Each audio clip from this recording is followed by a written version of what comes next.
ESPN.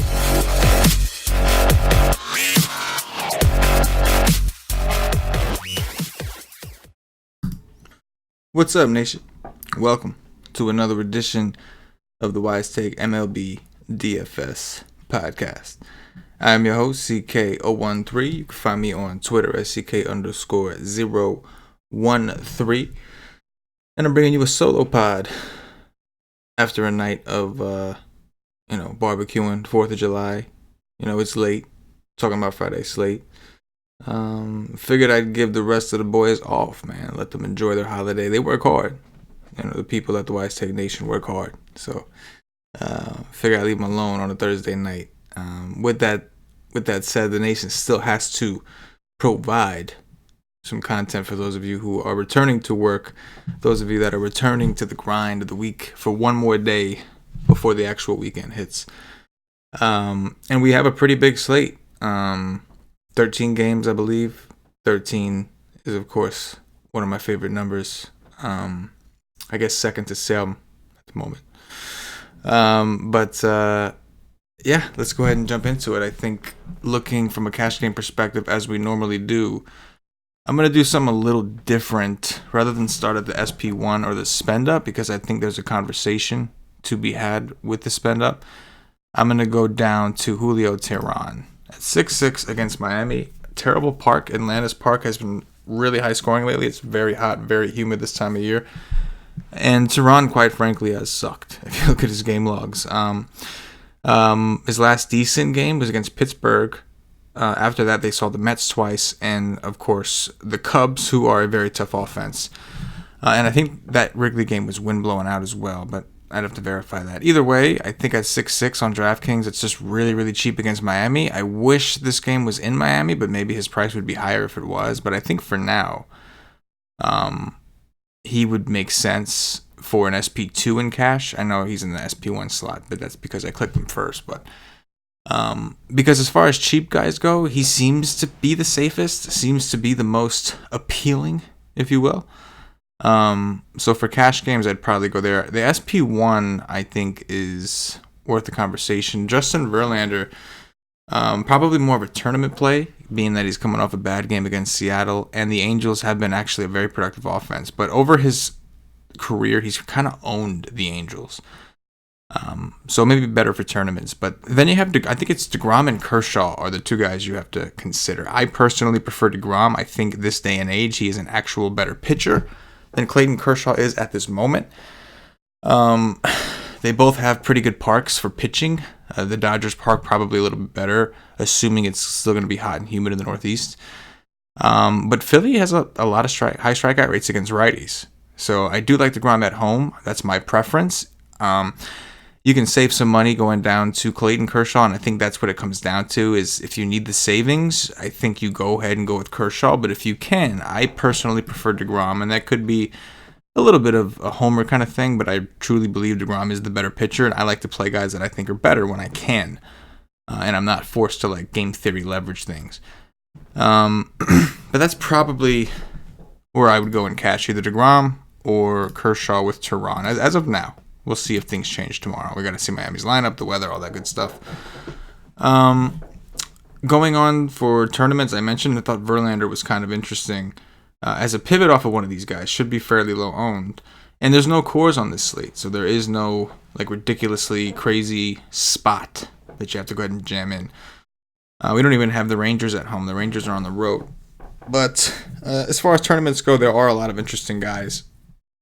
I think that Masahiro Tanaka against Tampa is a really interesting spot. Tampa Bay is kind of I don't think they're as cold as they were a week ago, but they're still not roaring, and they have a few injuries. Tanaka getting a big park boost here, going into Tampa. I think he's kind of interesting. Erod should be pretty popular somehow, right? Maybe people who want to load up will just go Erod and Teheran, because I fully expect Teheran to be the chalk. But Erod's kind of interesting. 8-7. The Tigers have been playing better in this little series that they've had with Chicago, but they still are swinging at a ton of pitches outside the zone. Typically good for a guy like Erod, who likes to paint the corners a lot. So Yeah, I think Erod's in a really good spot. We'll see. If Coors was on this slate, he would be probably the chalk SP1. And he may still be popular because people lately have just preferred not to spend up at pitching, and I don't blame them. So we'll want to see in tournaments which way the field goes and just do the opposite, right? Like if everybody's going to Erod, maybe we go up to DeGrom. Everybody's going, or if you want to play Erod and he's going to be the chalk, and again, I don't know that he will be, but if he is, then maybe you pivot off Tehran. Kind of coming down the list, McKay is kind of interesting. This is one of Tampa's big prospects, both for hitting and pitching. Of course, he'll be pitching. The problem is he's against the Yankees. The plus side is the Yankees do strike out a lot against lefties this year. The downside is I think some of that's going to change over time. I expect the Yankees to be a lot better against lefties than they have been, and they've shown signs of that, but McKay is at home. Now, it is a little worrisome to me that in this game against Texas, he went 6 innings and only got 3 Ks. He still finished with a good game, right? Like 22.3 DraftKings points, but he's $1,000 more expensive, and 3 strikeouts against Texas. He was at home in this park. Texas is one of the highest volume of strikeouts against lefties, and he was only able to get 3 across 6 innings. So that worries me a little bit. But again, good park. An option, I guess. As far as cheap guys, like if you're worried about playing Tehran in a tournament, if he does become chalk, which I think he will be, I do think Pomerantz we can consider. St. Louis has a lot of righties, and I think that they're on the verge of getting hot, but I've been waiting for it. It's just not happening. Pomerantz is at home where he's pitched really well, where a lot of pitchers have pitched really well. And St. Louis, until they do finally erupt, they have been cold. So I think Pomerantz will come in, I'm assuming he's going to be lower owned. Maybe not. Maybe people would rather have Pomerantz, but over Tehran. But Pomerantz would be, right now, my favorite pivot off of Tehran. And maybe even I might like him a little bit more overall just because of the park and how well he's pitched. He's pitched really well. And St. Louis has just been cold, man. They're just not really, they're just not dirty and nothing. No dirty's being done there. That was the pitching. Let's get into some of these bats. As far as stacks go, so Oakland's going to be interesting because this Kikuchi has just been awful, right? 3 earned runs, 6 earned runs. He didn't give up any home runs against Houston. Houston was kind of banged up, a little cold, I believe. But you can see before that he's been pretty damn homer prone. But he remains on track, so he should be starting Friday. Just had a kid, I guess. But yeah, so the Oakland A's are going to be interesting as far as the chalk offenses. That's what I want to try to locate. And without Coors or Arlington, it's not as easy. Houston could probably be pretty popular against Pena, just because Houston's a popular team in general. Boston, there you go, right in front of my face. Boston will be pretty chalky against Detroit. Ryan Carpenter, basically a bullpen game. Carpenter's been awful. You can see here a lot of negative action going on. And he's home run prone against Boston. And the game is in Detroit. We'll have to see what the weather looks like. But Detroit's bullpen is just terrible. So Boston should be pretty chalky, and for good reason. They're in a really good spot. I think the Pirates are interesting for tournaments. They kind of let me down a little bit today, but they get Davies, who I don't believe is very good, and they've just been playing well. Milwaukee's bullpen is very good, so I don't love that, but it's a thought. Kind of scrolling through what offenses stand out to us. And this is a day where the pitching seems to be a little deeper than the bats, I'd say. The Red Sox should be pretty popular. I think a lot of people are going to choose that spot and just elect to do the dirty. I think the Braves actually are in a really good position. Yamamoto, the BABIP caught up with him a little bit here against Philly, but I think he's got a lot more coming. Just looking into his numbers, his batting average balls in play, which is extremely low. And this guy's got signs of potential blow-ups. We mentioned how Atlanta's park has been playing well for runs lately because of the heat and humidity. And the Braves, they've been hot anyway. Do you really need a reason? So I think that the Braves offense is definitely highly in play.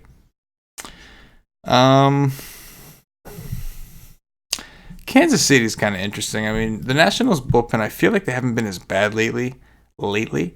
I don't think this Austin Voth dude is very good. He had a really good game against Atlanta, and that still kind of like boggles my mind. But I think what we saw against Detroit, that seems to me like more what I expect. So I think Kansas City could be interesting. Washington, when it is warm and humid, is a very, very good place to hit in general. It's not far from the Baltimore Stadium. It's obviously bigger. It's not as good as Baltimore. I'm not comparing that, but Summers will be dropped. And then I guess the next like more popular kind of like obvious spot would be the Twins against Sampson. Although Sampson has looked good. He had a little slump here against Cleveland and Boston. Those are two tough opponents, but since then against the White Sox, I know it's the White Sox. Tampa, that was a good park. But Minnesota's a very powerful team, and I think they'll garner some ownership. We'll have to see. They're kind of banged up, though, so we'll want to see. You know the drill. Want to pay attention to ownership.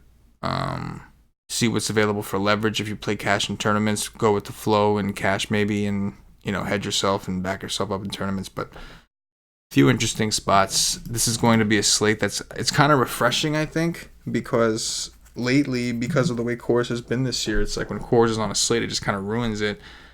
And ultimately, your decision before anything else is, am I playing Coors or not?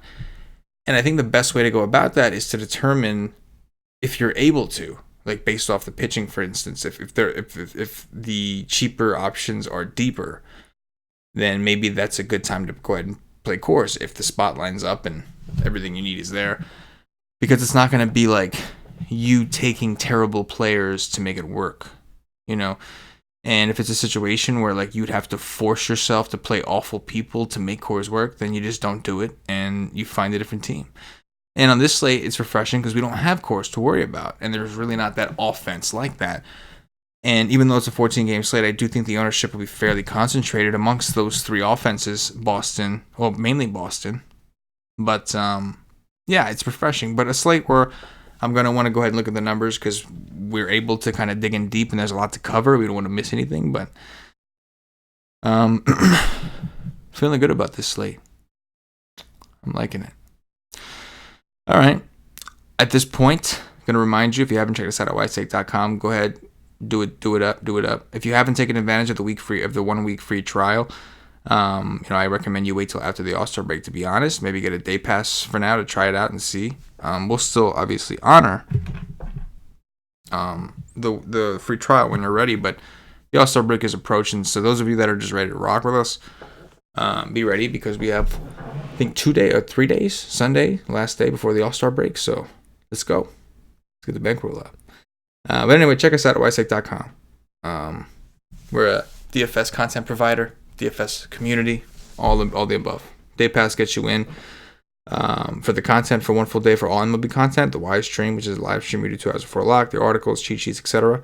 Only thing you don't get access to is the Slack. That's for monthly members only. The free trial does come with Slack. Just if you do the free trial, sign up and click on the Slack link in the main menu of the site, and follow the instructions there to get in. Okay, so cash game core wise, we're gonna go with, for this example, DeGrom. Although again, I think Kershaw is certainly acceptable. We'll go DeGrom to Ron for now, just because I'm so used to just if it's cash game, go ahead and attack Miami, even though they've been trolls for a good portion of the year. I think next we go to the bats, and Mookie or JD are fine. I think we went the stud is a Red Sox. I always prefer JD against a lefty, but I'm not going to argue off of Mookie Betts. I prefer JD though, so for this example, I'm going to use JD. As far as value, second base is typically a position that I usually try to get value in, especially in a cash game setting. So let's see if there's anybody down here. It'd be nice if we had Mr. Cash Game Porn, as Patio Joe calls him. That would have been cool. I could go with Robinson Cano for cheap. He's typically going to hit higher in the order. $3,100 against Vince Velasquez, a guy that's had trouble with lefties in the past. And Cano, actually, if you look at this, he's been kind of hot. Like, not hitting home runs, but 2 hits, 2 hits, 2 hits, 2 hits. He had 4 straight multi-hit games before he went 0-4 against the Yankees and Domingo Germán. But I think Cano is the value option, assuming he's in there. Well, it's a nice little cash game core. We'll see. If you wanted to switch, if you didn't, DeGrom out for, Kershaw, whatever. If you want to do a double spend up, if you don't trust Tehran or Pomeranz, maybe you go up to Erod. Whatever. But I think that works. As far as my top 3 pitchers, I do like DeGrom a lot. I like Pomeranz. And I guess I'll go with Tehran for now. Or maybe Erod. Erod, that's what I'll do. Go with Erod. We'll see. Top 3 stacks. So Boston's the obvious chalk stack. But obviously, the night before, without digging in, I like them. Although, if they're going to be like heavy chalk, I don't know how much of them I'll actually play. The Braves would be my next offense. Again, pretty obvious, but to me, maybe not as obvious because people might think this Yamamoto guy is good because he's priced higher. We'll have to see, but when I dug into him, I really was not impressed with what I saw. And then I guess the Twins, I believe we discussed, as like the more obvious third offense against Sampson. We'll do that. As far as home runs, I'm going to go with Austin Riley. I think 4,500 is actually a really good price for him. I will go to Boston, and I'm going to go with JD Martinez. And then let's go with Ryan Braun. Oh, he's day-to-day? Sore knee. So he might play. If he plays, Ryan Braun. Some outfield action for you. It's the Don Watch right there. And that's going to do it, Nation, for the Wisec DFS podcast. If you're watching on YouTube, please click that thumbs up, that like button, subscribe to the channel. If you're watching on Facebook, give us a like and a share to support the Wisec Nation. If you're watching on Twitch or Twitter, give us a follow, give us a retweet. And if you're listening to us on Podbean or iTunes, give us some 5-star reviews. For myself, the entire Wisec Nation, as always, good luck. Yeah.